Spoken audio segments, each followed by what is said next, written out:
स्वामी भक्ती करण्यासाठी नॉनव्हेज सोडावं लागतं का?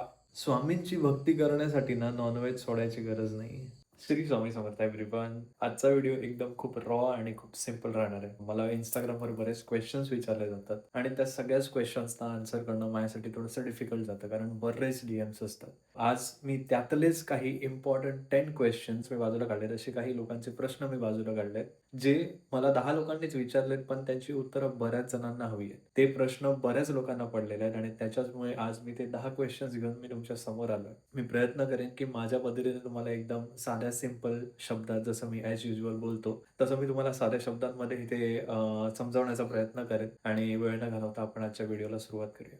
सो पहिला क्वेशन मला हा विचारला गेला आहे, की अशी कोणती स्वामींची सेवा करू? मला सकाळी लवकर कामावर जावं लागतं आणि घरी येईपर्यंत दिवस संपून जातो. वेळच नाही मिळत. हा प्रश्न ज्यांना पडलाय ना, त्यांना फर्स्ट ऑफ ऑल काँग्रॅच्युलेशन्स. तुम्ही ऑलरेडी एक पहिली स्टेप ओलांडली आहे. पहिली पायरी तुम्ही ऑलरेडी ओलांडलेली आहे. कारण स्वामींची सेवा करण्याची इच्छा त्यांनाच होते, ज्यांना स्वामी स्वतः निवडतात. हो, स्वामी आपले भक्त स्वतः निवडतात. त्यामुळे जर तुमची इच्छा होते, की स्वामींची सेवा करायची आहे, मला कोणतीही सेवा सांगा, मला माझ्या वेळात वेळ काढून करता येईल. तर स्वतःहून स्वामीने तुम्हाला निवडलेलं आहे आणि स्वामींचं तुमच्यावरती व्यवस्थित लक्ष आहे. आता स्वामींना आपण मायबाप मानतो. स्वामींचं आपल्यावरती लक्ष आहे. स्वामींचं आपल्यावरती लक्ष आहे म्हणजे आपल्याला आपली कर्म सांभाळली पाहिजे. हळू-हळू का असेना, एक-एक कर्म जे तुम्हाला वाटते, की तुम्ही चुकताय ते तुमच्या आयुष्यातनं कमी करा. तुम्हाला एकाच वेळी सगळ्या हॅबिट्स चेंज करायची गरज नाही आणि हा कर्मांचा जो खेळ आहे ना, तो जर तुम्ही सांभाळला, तर स्वामींचं तुमच्यावरती लक्ष आहे ना, ह्या गोष्टीचा तुम्हाला अभिमान वाटेल. पण तुम्ही त्याच्याकडे दुर्लक्ष केलंत, तर स्वामींचं तुमच्याकडे लक्ष आहे ह्याची तुम्हाला भीती वाटेल. ठीक आहे? त्यामुळे आपली कर्म सांभाळा. दुसरी गोष्ट, जर आपण त्या सेवेबद्दल बोलायचं झालं, तर गृहस्थी जीवनामध्ये किंवा संसारी जीवनामध्ये अशी एकच साधना आहे जी तुम्ही करू शकता, मनापासून करू शकता, कधीही कुठेही करू शकता, ती म्हणजे नामजप. त्यासाठी तुम्हाला तुमचा वेळ काढून एका पर्टिक्युलर प्लेसवर बसायची गरज नाही. ते तुम्ही सकाळी उठल्यावर एकदा करू शकता, ज्यावेळी तुम्ही देवाची पूजा वगैरे करता. पण बाकी दिवसभर हातात एक काउंटर घाला किंवा गोमुखी घ्या आणि माळ घ्या शक्य होत असेल तर. पण तुम्ही जरी काउंटर घेतला आणि त्या काउंटरवरती जरी तुम्ही श्री स्वामी समर्थाचा नाम जप फक्त केला, ती तुमच्यासाठी सगळ्यात मोठी साधना आहे. काम करता करता सुद्धा तुम्ही तुमचं जप मनात सुरू ठेवला पाहिजे. कारण स्वामींचं नाव जर तुमच्या मुखात निरंतर राहिलं ना, जिथे बसला आहात तिथून सगळी सूत्र हलवू शकता तुम्ही. ही नामजपाची पॉवर आहे, नामजपाची ताकद आहे. अट एकच आहे, मनापासून नाव घ्यायचं आहे. मग तुम्ही ते बिना अंघोळीचं घ्या, झोपलेले असाल त्यावेळी जप करा झोपता-झोपता, काम करताना करा, ट्रॅव्हल करताना करा, कधीही करा. पण स्वामींचं नाव मुखात ठेवा. त्यामुळे तुमच्या या क्वेशनचा आन्सर आहे, की तुमच्यासाठी नामजप ही सेवा खूप छान आहे आणि नामजपामुळे तुम्हाला एवढे रिझल्ट्स मिळू लागतील ना, तुमच्या लाईफमध्ये बदल घडू लागतील ना, त्यामुळे तुम्हाला अजून जास्त सेवा करायची इच्छा होईल. मग तुम्ही गुरुवारचा वेळ काढून मठात जाल किंवा एखादं स्वामींचं पुस्तक वाचाल. बरोबर तुम्ही त्या प्रायोरिटीप्रमाणे वेळ काढाल आणि सगळ्या गोष्टी एकदम नियंत्रणात होतील. दुसरा क्वेशन आपल्याला विचारला आहे, अक्कलकोटचा पुरावा येतच नाही. खूप इच्छा आहे अक्कलकोटला जायची, पण जाणंच होत नाही. बऱ्याच लोकांना पडलेला हा प्रश्न आहे. बऱ्याच लोकांची इच्छा आहे अक्कलकोटला जायची, पण त्यांच्याकडनं जाणंच होत नाहीये. बऱ्याच लोकांचं कशाला, मी स्वतः 1.5 वर्ष प्रतीक्षेत होतो, की आता अक्कलकोटला जाणार, आता मला स्वामींना भेटायला मिळणार. 1.5 वर्ष गेलं, पण माझी वेळच येत नव्हती, की मी अक्कलकोटला पोहोचायला. पण जे सोल्युशन मी तुम्हाला आता सांगतोय ना, ते मी स्वतः केलंय. स्वतः ते फॉलो केलंय, स्वतः पाळलंय आणि ते मी तुम्हाला सांगतोय. जर ते तुम्ही फॉलो केलं ना, त्याच्यानंतर 30 ते 40 दिवसात तुम्ही अक्कलकोटला असणार. मी एवढं सांगू शकतो, की तुम्ही फक्त अक्कलकोटला पोहोचणार नाही, तिकडे तुम्हाला स्वामी क्लू देतील, की मी तुला बोलवलंय किंवा तुम्हाला साक्षात्कार देतील, की स्वामी तुमच्या सोबत आहेत. आनंद अश्रू येतील, अंगावर शहारे येतील आणि त्यानंतर तुमची निरंतर अक्कलकोट वारी सुरूच होईल. तर त्याचं एक सोल्युशन आहे, संकल्प करा. संकल्प करा, कोणताही करा. तारक मंत्राचा संकल्प करा. मी आजपासून रोज 11 वेळा किंवा 21 वेळा तारक मंत्र म्हणणार सकाळी आणि रात्री आणि झोपणार. मला अक्कलकोटला बोलवा. मला अक्कलकोटला यायची इच्छा आहे. मी काय केलं होतं मी तुम्हाला सांगतो. मी स्वामींना सांगितलेलं, मी तुमचा 1.5 लाख नामजप पूर्ण करणार एका महिन्यात. मला अक्कलकोटला यायचंय, मला अक्कलकोटला घेऊन चला. दिवसाला 7,000, 8,000, 10,000 वेळा स्वामींचं नाव मुखात ठेवायचं आणि माझा तो मी मोजून ॲक्चुअली कॅल्क्युलेटेड मोजून मी ते रोज एवढे करणार, 10 करणार, 8 करणार, 9,000 करणार, असं करून मी तो 1.5 लाखाचा जप पूर्ण केला आणि बिलीव्ह मी ओर नॉट, पण मी 30व्या दिवशी, त्या महिन्याच्या शेवटच्या दिवशी मी अक्कलकोटमध्ये होतो आणि मला स्वामींनी एवढा मोठा साक्षात्कार दिलाय ना, की म्हणजे सरळ लिटरली मला दाखवून दिलंय, की मी तुझ्या सोबत आहे. मी तुझ्या सोबत आहे. तू मेहनत कर. तुझी जी स्वप्न आहेत त्याच्यावर काम कर. सो तुम्ही पण काहीतरी संकल्प करा. मी तर म्हणतो नाम जपाचाच करा. संकल्प ज्यावेळी करतो ना आणि आपण रोजच्या रोज ते फॉलो करतो, त्यावेळी आपल्याला कळतं की ओके, माझा आता संकल्प पूर्ण होणार आहे आणि मी अक्कलकोटला पोहोचणार आहे. स्वामी सगळी सूत्र हलवतात आणि तुमच्यासाठी अक्कलकोटची वाट मोकळी करतात आणि तुम्ही अक्कलकोटला पोहोचता. हा माझा शब्द आहे, हे सगळं फॉलो करा आणि जेव्हा पण जाल त्यावेळी मला मेसेज करून सांगा की मी आलोय अक्कलकोट. तर हे होतं तुमच्या दुसऱ्या प्रश्नाचं उत्तर. तर आता आपण वळूया तिसऱ्या प्रश्नाकडे. तिसरा प्रश्न आहे, धनसमृद्धीसाठी कोणती सेवा करू? खूप मेहनत करतो पण आर्थिक स्थितीमध्ये जरा पण सुधार नाही. हा प्रश्न ना ऑलमोस्ट सगळ्या मिडल क्लास लेव्हलच्या फॅमिलीजना पडतो. त्याचं सोल्युशन मी माझा एक्सपिरियन्स प्लस एक पुस्तक वाचलंय आणि प्लस थोडंसं बाहेरील जे ज्ञान दुनियेकडनं मिळालेलं आहे त्यांचं मिक्सचर बनवून काढलेलं आहे. तर आपण थोडं ना बेसिक पासून सुरुवात करूया. सो बेसिकली 3 सोल्युशन्स आहेत. 3 सोल्युशन काय आहेत? पहिलं आहे मेंटल शिफ्ट, दुसरं आहे स्पिरिच्युअल सोल्युशन म्हणजेच एक आध्यात्मिक मार्ग आणि तिसरा आहे एनर्जी. ह्या 3 गोष्टींवरती तुमचं फायनान्शियल अबंडन्स डिपेंड आहे. आपण पहिल्या गोष्टीवर फोकस करूया, मेंटल शिफ्ट. आपण फायनान्स बद्दल विचार कसा करतो? पॉझिटिव्ह करतो की निगेटिव्ह करतो या गोष्टींवरती खूप काही डिपेंड असतं. तुम्ही जे बोलता, तुम्ही जो विचार करता ना, तो तुम्ही तुमच्या ब्रेनला सिग्नल पाठवताय. जे आपण मॅनिफेस्टेशनमध्ये शिकलो. आणि जर तुम्ही पैशाबद्दल किंवा अबंडन्स बद्दल चुकीचा पाठवताय ना सिग्नल, तर ते कुठेतरी तुमच्या बॉडी लँग्वेजवर सुद्धा इम्पॅक्ट आणतं. तुमचं ब्रेनवरून सबकॉन्शियसला सिग्नल पोहोचतो. फायनान्शियल अपग्रेड खूप डिफिकल्ट आहे. फायनान्शियल अपग्रेडसाठी जी मेहनत करावी लागणार आहे ती मला जमणार नाहीये. म्हणजे हे निगेटिव्ह सिग्नल्स झाले. हे निगेटिव्ह सिग्नल पोहोचतायत तुमच्या सबकॉन्शियस माइंडमध्ये. सबकॉन्शियस माइंडला जर निगेटिव्ह सिग्नल कंटिन्युअसली जात राहिले ना, तर तुमचं प्रोग्रामिंग सेट होतं, की तुमच्यासाठी फायनान्शियल अबंडन्स किंवा अपग्रेड हा इम्पॉसिबल आहे आणि त्याच्यावरती डिपेंड असतात तुमच्या ॲक्शन्स. सो कधीही पैशांबद्दल निगेटिव्ह विचार करू नका. Always think that money is flowing to me very continuously, very effortlessly. पैसा माझ्याकडे सहज तऱ्हेने येतोय. किंवा माझा मॅनिफेस्टेशनचा व्हिडिओ बघा. ह्यात मी एक्झॅक्टली हा पॉइंट खूप जास्त सोप्या पद्धतीने आणि एक टाईम घेऊन एक्सप्लेन केलंय. सो मेंटल शिफ्टमध्ये सांगायचं झालं तर थिंक गुड अबाउट द मनी. बाकी काहीही होऊ दे, तुमचे प्रयत्न नाही थांबले पाहिजेत. तुम्ही इथे पॉझिटिव्ह राहिलं पाहिजे. दुसरी गोष्ट आहे स्पिरिच्युअल सोल्युशन, आध्यात्मिक मार्ग. ज्यावेळी तुमचा पॉझिटिव्ह माइंडसेट म्हणजे पॉझिटिव्ह शिफ्ट प्लस तुमचं आध्यात्मिक solution, spiritual solution plus energy, या तिन्ही गोष्टी एकत्र तुमच्यासाठी काम करतील ना, त्या दिवशी तुमच्याकडे पैसा कंटिन्यू तुमच्याकडे येत राहील, सहजतेने तुमच्यापर्यंत पोहोचत राहील आणि तुमची लाईफस्टाईल सुद्धा अपग्रेड होत राहील. सो ह्या 3 गोष्टी अलाइन्ड करूनच करायच्या आहेत. पहिली गोष्ट आता आपण डिस्कस केली, that is your mental shift. फक्त चांगलाच आणि पॉझिटिव्हच विचार करायचा आहे. दुसरी गोष्ट आहे आध्यात्मिक मार्ग. आध्यात्मिक मार्गामध्ये वैभवाची लक्ष्मी कोण आहे? तर आपली महालक्ष्मी. महालक्ष्मीची कोणती किंवा तुमच्या कुलदेवतेची आराधना करा. कुलदेवतेचं रोजच्या रोज स्मरण करा. शक्य होत असेल तर महिन्यातून एकदा कुलदेवतेला भेट द्या. तुमची लक्ष्मी जर तुमच्यावर खुश असेल ना, तर तुमच्याकडे लक्ष्मी येणं थांबणार नाही. दुसरी गोष्ट आहे जी माझ्या आईने मला सांगितली ती म्हणजे व्यंकटेश स्तोत्र वाचत जा. रोज रात्री वेळ काढायचा, झोपायच्या अगोदर ना एकदा व्यंकटेश स्तोत्र वाचायचं. हे व्यंकटेश स्तोत्र आहे. हे तुम्ही कुठेही ऑनलाईन तुम्हाला मिळू शकतं. हे धार्मिक प्रकाशनचं आहे. एवढं छोटंसं पुस्तक आहे. तर हे व्यंकटेश स्तोत्र तुम्ही रोज रात्री वाचत जा. हे तुमच्या आर्थिक परिस्थितीसाठी, आर्थिक स्थिती सुधारण्यासाठी खूप चांगलं काम करतं. कदाचित तुम्हाला तिरुपती बालाजीचा बोलावा पण येईल. वर्ष चालू आहे 2026, सूर्याचं वर्ष आहे. सूर्याची पूजा करा. काम सुरू करण्याआधी रोज सूर्याला नमस्कार करायचा आहे. त्यामुळे गोष्टी तुमच्या फेवरमध्ये घडू लागतील. हे तुम्ही करा. सोबत स्वामींची भक्ती सुरूच राहिली पाहिजे. तिसरी गोष्ट आहे एनर्जीज.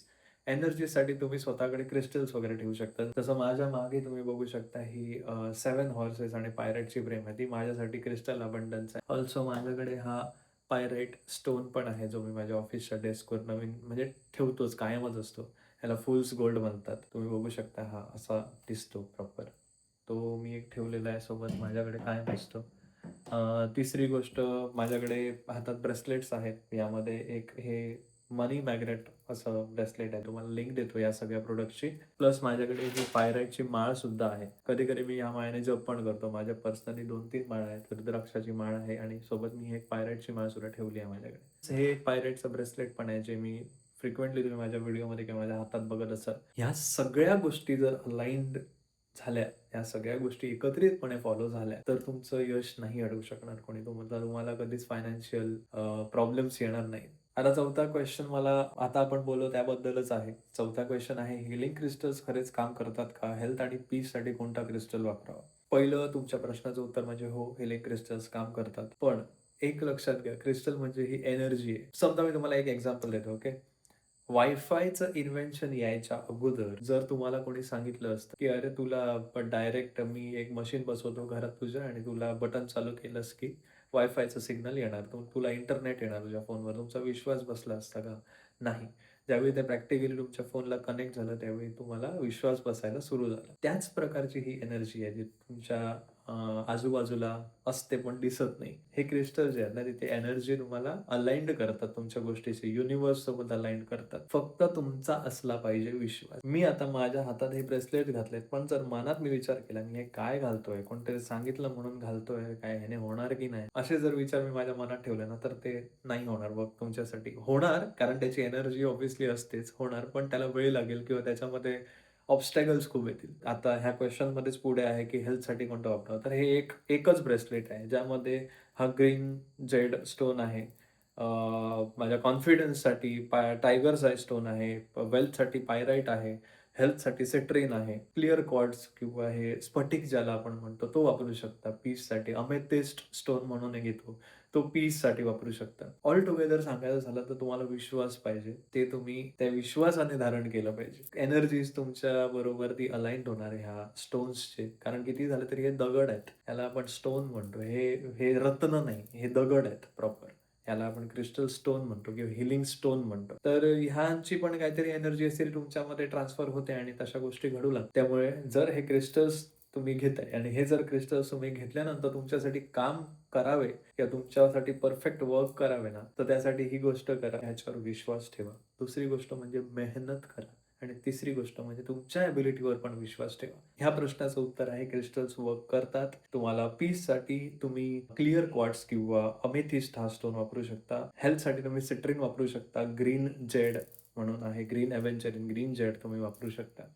आणि जर तुम्ही असा कोणता तरी स्टोन घेतलात, तर तो घराच्या किंवा ऑफिसच्या नॉर्थ ईस्ट डिरेक्शनला ठेवा. तर त्याचा जरा जास्त चांगला इफेक्ट होतो. 5वा प्रश्न खूप इंटरेस्टिंग आहे, कारण यामध्ये खूप लोकं अडकलेली आहेत. तर प्रश्न असा आहे, शनीची 7.5 चालू आहेत, आता काय करू? काही डेंजर क्वेश्चन आहे हा. शनिदेव कोण आहेत? शनिदेव न्यायाची देवता आहे, राईट? न्यायाधीश आहेत, न्याय करणारे आहेत. आणि हो, त्यांच्या डोळ्यावर पट्टी नाही, ते सगळं बघतायत. तुमचं प्रत्येक कर्म बघतायत. त्यामुळे एक फॉर्म्युला आहे शनिदेवांना खुश करायचा आणि 7.5 स्मूथली निघायचा. तो फॉर्म्युला असा आहे, कर्म म्हणजेच डेस्टिनी प्लस अनुशासन म्हणजेच डिसिप्लिन प्लस स्पिरिच्युअल प्रॅक्टिसेस म्हणजे साधना किंवा सेवा इज इक्वल टू शनिदेव खुश. पहिलं काय आहे?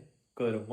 शनिदेव आहे कर्माची देवता. त्यामुळे फक्त तेल घालून, दिवा लावून काही नाही होणार. मी तुम्हाला असे बरेच रेमेडी सांगेन. शनी शिंगणापूरला जा, तिथे 1 लिटर तेल चढवा, दिवा लावा. हे सगळं जर तुम्ही केलात ना, तर ठीक आहे, शनिदेव थोडंसं खुश होतील. पण तुमची कर्म जर चुकीची असतील, कर्म सांभाळावी लागतील. ज्यांना ज्यांना शनीची 7.5 आहे ना, खूप सांभाळा कर्मांना. आणि कर्म कोणती चुकीची, कोणती बरोबर आहे, हे जर तुम्हाला हवं असेल, तर भगवद्गीता आहेच. प्लस सगळ्यात इम्पॉर्टंट, आयुष्यात अनुशासन आणलं पाहिजे, डिसिप्लिन आणलं पाहिजे. शनिदेव जर कोणत्या गोष्टीसाठी खूप जास्त खुश होतात ना, तर तुमच्या डिसिप्लिनसाठी. ही गोष्ट ज्या दिवशी मला समजली ना, त्या दिवशी मला असं वाटलं, की माझ्या आयुष्याचा मला एक कोडच सुटलाय. आणि त्या दिवसापासून मी खुळ्यासारखं स्वतःचे एथिक्स बनवले. आज मी ठरवलेलं, पहाटे 2:45 वाजताच्या ब्रह्ममुहूर्ताच्या सुरुवातीलाच मी हा व्हिडिओ बनवणार आहे, एकदम मस्त फ्रेश. आणि हा व्हिडिओ एडिट करून लगेच मी दुसऱ्या दिवशीच म्हणजे उद्या गुरुवारी पोस्ट करणार आहे. मी माझ्या डिसिप्लिनशी बरोबर राहिलो. माझा रिझल्ट जो काय येणार आहे तो चांगलाच येणार आहे, मला माहिती आहे. कोण देणार आहे? शनिदेव देणार आहे. तिसरी गोष्ट आहे स्पिरिच्युअल प्रॅक्टिसेस. स्पिरिच्युअल प्रॅक्टिसेसमध्ये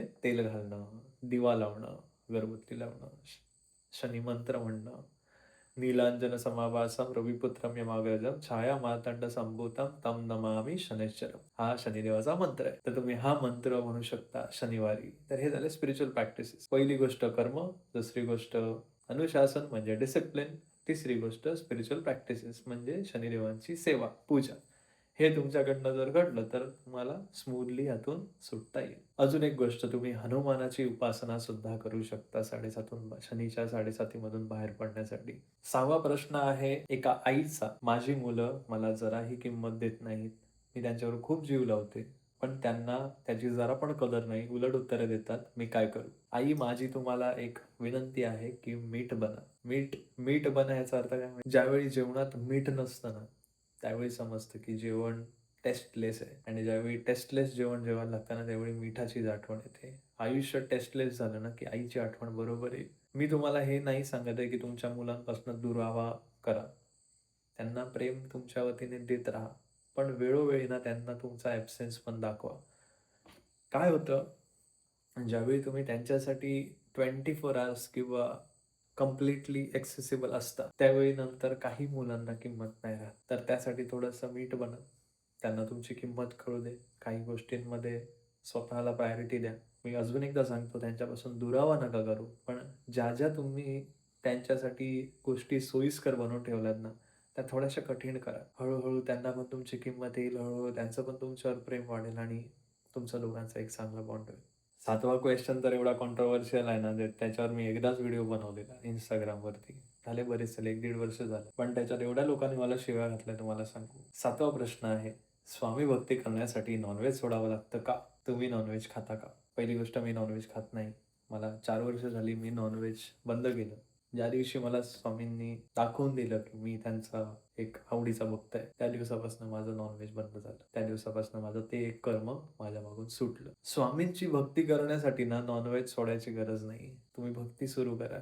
नॉन-व्हेज खा, त्यासोबत भक्ती करा. भक्ती चालू केल्यानंतर तुम्हाला रिझल्ट्स दिसतील. मग तुम्हाला अजून जास्त रिझल्ट्स हवे असतील. मग तुम्ही अजून जास्त भक्ती करा. असं करत ना एक पॉइंट येईल लाईफमध्ये, की तुम्हाला वाटेल, की ही नॉन-व्हेज जी गोष्ट आहे ना, ती मला कुठेतरी स्वामींपासून दूर ठेवते. मी आता एवढा जवळ आलोय ना स्वामींच्या, की आता पुन्हा स्वामींपासून डिस्टन्स मेंटेन करणं माझ्यासाठी होत नाहीये. मग तुम्हाला असं वाटणार, की यार, अरे यार, नॉन-व्हेज खाल्लं पण मठासमोरून गेलोय, पण मठात जाऊ शकत नाहीये. हे तुम्हाला ना खाऊ लागेल आतमधून. त्यामुळे आपणच तुमचं हे नॉन-व्हेज सुटेल. तुम्हाला काहीही त्रास होणार नाही. त्यामुळे let it be, let it go out from your life very naturally. भक्तीवर फोकस करा. जेवढं शक्य होईल तेवढं स्वामींच्या जवळ जाता येईल तेवढं बघा. दुसरा पर्स्पेक्टिव्ह आहे कर्मांचा. आपल्या पुराणांमध्ये लिहिलेलंच आहे, की नॉन व्हेजिटेरियन फूड कन्झ्युम करणं हे चुकीचं कर्म आहे. महाराजांची भक्ती करता कर्मांचा खेळ समजला, त्यामुळे तेही एक मनाला पटलं. एक असं पण असतं, की जर कोणताही प्राणी तुमच्याबरोबर कम्फर्टेबल झाला ना,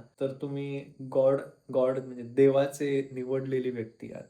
अशा लोकांच्या आजूबाजूला प्राणी खूप खुश राहतात. तसं जर तुमच्याबरोबर असेल ना, तर नक्की सोडा. मी तुम्हाला सजेशन देतो, कारण आयुष्य बदलणार आहे. माझं तरी बदललंय. त्यामुळे स्वामी भक्ती सुरू करण्यासाठी नॉन-व्हेज सोडू नकोस. भक्ती सुरू कर. नॉन-व्हेज आपणच सुटेल. आणि आपल्या बॉडीचा कोणताच सेन्स, 5 सेन्स असतात. ते कोणताही सेन्स एक्सेप्ट करत नाही बॉडीचं. म्हणजे मीठ खाणं. 5 सेन्सेस कोणते? डोळ्याने बघणं, हाताने टच करणं, नाकाने श्वास घेणं, कानाने ऐकणं आणि जिभेने टेस्ट करणं, हे 5 सेन्सेस आहेत. डोळ्यासमोर कुठच्या प्राण्याला मी मरताना बघू शकत नाही, म्हणजे माझ्या डोळ्यांनी ते रिजेक्ट केलं. कानाने मरताना त्यांचा आवाज ऐकू शकत नाही, कानाने रिजेक्ट केलं. नाकाने त्या मेलेल्या जनावराचा वास घेऊ शकत नाही, नाकाने ते रिजेक्ट केलं. तसंच ते जनावर मी डायरेक्ट तोंडात घालू शकत नाही, जसं प्राणी घालतात. त्यामुळे ते जिभेने पण रिजेक्ट केलं. आणि 5वं राहिलं टच. मी ते मांस मेलेलं हातात डायरेक्ट उचलू शकत नाही. माझी बॉडी पहिलं नो बोलणार. त्यामुळे तोही सेन्स रिजेक्ट झाला. 5ही सेन्स बॉडीचे रिजेक्ट करतायत, तर मी ते कुक्ड फूड खाण्यासाठीच त्यांना का मारू? प्रत्येक गोष्ट तुम्हाला पटली ना, तरच तुमचं नॉन सुटणार आणि ते सुटू शकतं सेवा करत स्वामींच्या जवळ जात गेलात तर. 8वा क्वेश्चन खूप छान क्वेश्चन आहे. ज्याने कोणी विचारलाय तो खरोखर दत्तभक्तच आहे. त्याने मला विचारलंय, की दत्त परिक्रमा जरा एक्सप्लेन करा. तर दत्त परिक्रमा मी तुम्हाला एक्सप्लेन करतो. संपूर्ण भारतात 24 स्थान आहेत. महाराष्ट्रात 12, आंध्र प्रदेशात 2, कर्नाटकात 6, गुजरातमध्ये 2. 3600 किलोमीटरचा प्रवास. यावर संक्षिप्त व्हिडिओ ना मी बनवणार आहे. एक वेगळा स्पेशल व्हिडिओ दत्त परिक्रमावर मी नक्की बनवणार आहे. पण त्याआधी तुम्हाला हे मी स्थानं सांगितली. आता ती कोणती स्थानं आहेत ते आपण बघूया. ओके. दत्त परिक्रमेतील स्थानं. पहिला आहे शंकर महाराज समाधी पुणे. दुसरं आहे औदुंबर. तिसरं आहे बसव कल्याण. चौथं आहे नृसिंहवाडी म्हणजे नरसोबाची वाडी. 5वं आहे अमरापूर. 6वं पैजारवाडी. त्यानंतर कुडुत्री. त्यानंतर माणगाव, जे माझंच घर आहे. त्यानंतर बाळेकुंद्री. त्यानंतर मुरगोड, कुरवपूर, मंथनगुडी, लाडाची चिंचोळी, कडगंजी, माणिकनगर, गाणगापूर, अक्कलकोट, लातूर, माहूर, कारंजा, भालोद, नारेश्वर, तिलकवाडा आणि गरुडेश्वर ही दत्त परिक्रमेतील प्रसिद्ध ठिकाण. त्यानंतर मी तुम्हाला सांगतो दत्त परिक्रमेदरम्यान दत्तावतार आणि दत्त कृपांकित संतांचे दर्शन. पहिले आहेत आपले श्रीपाद श्रीवल्लभ, त्यानंतर नृसिंह सरस्वती महाराज, श्री स्वामी समर्थ महाराज, श्री माणिक प्रभू महाराज, त्यानंतर आमचे टेंबे स्वामी, श्री वासुदेवानंद सरस्वती स्वामी महाराज, पंत महाराज बाळकुंद्रेकर, चिदंबर दीक्षित स्वामी महाराज, दीक्षित स्वामी महाराज, गुळवणी महाराज, चिले महाराज, श्रीधर स्वामी, श्री सायनदेव, श्री सदानंद दत्त महाराज, श्री रंगावधूत महाराज आणि श्री शंकर महाराज. दत्त परिक्रमेमध्ये आपल्याला काही नद्यांचेही दर्शन होतं. त्यात आपण सर्वात जास्त काळ काढतो कृष्णा नदीच्या तीरी. दत्तावतारांना ना पर्वतांसारखंच नद्यांचे खूप जास्त आकर्षण. श्रीपाद श्री वल्लभांचं म्हणा किंवा नृसिंह सरस्वतींचं म्हणा, खूप जास्त काळ आयुष्याचा त्यांनी नदी किनारीच घालवला. इव्हन आमच्या टेंबे स्वामींनी सुद्धा जास्तीत जास्त काळ हा नदी किनारी घालवला. त्यामुळे ही होती दत्त परिक्रमा. आय होप तुम्ही पण हे एक दिवशी पूर्ण कराल, मी पण पूर्ण करेन आणि दत्त महाराजच आपल्याकडनं पूर्ण करून घेतील. आता आपण बघूया 9वा क्वेश्चन. 9वा प्रश्न आहे, खूप विचित्र स्वप्न पडतात, भीतीदायक, घाबरवणारी. स्वामींची कोणती सेवा करू? यासाठी तुम्ही स्वामींची तारक मंत्र सेवा रोज रात्री झोपताना तारक मंत्र म्हणायचा डोळे बंद करून 3 वेळा, जमलं तर 10 वेळा, जमलं तर 11 वेळा. हनुमान चालीसा ऐकू शकता, बजरंग बाण ऐकू शकता, राम रक्षा ऐकू शकता. ह्या सवयी लावा. नाही, ही स्वप्न फक्त इल्युजन्स आहेत. सबकॉन्शियस माइंड मध्ये काय भरतं? इमोशन्स. तुम्ही इमोशनली असेच राहाल की मला भीतीच वाटते, मला भीतीच वाटते, तर कुठेतरी ते तुमच्या डोक्यात पण येतं. पण तारक मंत्रासारखे मंत्र जे असतात ना, ते तुम्हाला धीर देतात, विश्वास दाखवतात की स्वामी पाठीशी आपल्या आहेत. त्यामुळे तारक मंत्राची सवय लावा. सकाळ रात्री हनुमान चालीसा ऐका. हनुमान चालीसेमध्ये जितकं बळ आहे ते तुम्हाला सांगायची गरज नाही. स्वामींचा जप करतच झोपा. नाही पडणारी स्वप्न हे जे काय आहे ते 100% थांबून जाईल. शेवटचा क्वेश्चन आणि सगळ्यात भारी क्वेश्चन म्हणजे it is not about the spirituality, it is about the overall lifestyle. हा प्रश्न सगळ्यात जास्त लोकांना पडलेला आहे, एस्पेशली द यूथ. प्रश्न असा आहे, दादा रात्री झोप येत नाही, काहीतरी उपाय सांगा. कधी कधी मला असं वाटतं की मी डॉक्टर बनलं पाहिजे होतं, पण दत्त महाराजांच्या कृपेने एक इन्फ्लुएन्सर बनलो आणि आज ह्या प्रश्नाचं उत्तर तुम्हाला देऊ शकतो. हा एक युनिव्हर्सल प्रॉब्लेम आहे. हा प्रॉब्लेम अर्धा मेंटली आहे, हा प्रॉब्लेम अर्धा फिजिकली सुद्धा आहे. तुम्हाला झोप येत नाही ना, ठीक आहे, 10 वाजता फोन हातात नका, फोन बाजूला ठेवायचा आहे. 11 वाजता बेडवर जातोस, ठीक आहे, 11 वाजता बेडवर जा, झोप येत नाही तरी पण पडून राहा, डोळे बंद कर. 1 वाजेपर्यंत पडून राहा, 2 वाजेपर्यंत पडून राहा, 3 वाजेपर्यंत पडून राहा. 3 वाजता झोप येईल, चालेल, ठीक आहे, नो प्रॉब्लेम. दुसऱ्या दिवशी सेम कर, दुसऱ्या दिवशी 2:30 वाजता झोप येईल. तिसऱ्या दिवशी सेम कर, तिसऱ्या दिवशी 2 वाजता येईल. हळूहळू हळूहळू करून करून ना 12 वाजता बरोबर झोप येईल आणि त्यानंतर 12 पासून हळूहळू हळू करून ना 11 वाजता, 10:30, 11 वाजता तुम्हाला झोप यायला सुरू होईल. त्यासाठी पहिली सवय लावा, हा जो तुमचा फोन आहे ना, हा 10 वाजता हातातून बाजूला गेलाच पाहिजे. ज्या वेळेला झोपायचं ना त्याच्या आधी 1 तास आधी फोन बाजूला राहायला पाहिजे. 10 मी तुम्हाला सांगतो डेडलाईन, त्याच्यापेक्षा लेट नाही करू शकत तुम्ही. 10 वाजता फोन बाजूला ठेवा, 11 वाजता झोपायला जा. पण हे तुम्हाला 8 दिवस सहन करायचंय. 9व्या दिवशी तुम्हाला झोप हळूहळू लवकर लवकर लागत जाईल. सो हे होते आजचे 10 क्वेश्चन्स. या 10 क्वेश्चन्सचे आन्सर तुम्हाला पटले असतील तर मला कमेंट सेक्शनमध्ये नक्की सांगा. अजूनही काही क्वेश्चन्स जर तुम्हाला पडलेत, अजून काही तुम्हाला प्रश्न पडलेत दत्त महाराजांबद्दल, स्पिरिच्युअलिटीबद्दल, मेंटल फिटनेसबद्दल, ओव्हरऑल लाईफस्टाईलबद्दल तुम्हाला काही प्रश्न जर पडलेले असतील, तुम्ही उत्तरं एक्सपेक्ट करत असाल तर कमेंटमध्ये तुमचा क्वेश्चन पण लिहा. जर तुम्हाला वाटत असेल की असा अजून एक मी व्हिडिओ बनवावा तर तसंही मला सांगा, मी तसाही व्हिडिओ बनवेल आणि हा व्हिडिओ तुम्हाला कसा वाटला ते पण मला नक्की सांगा. तर इथेच आपण आजचा हा व्हिडिओ संपवूया आणि पुन्हा भेटूया अशाच एका नवीन व्हिडिओमध्ये, प्रोडक्टिव्ह व्हिडिओमध्ये. तोपर्यंत श्री स्वामी समर्थ. हर हर महादेव.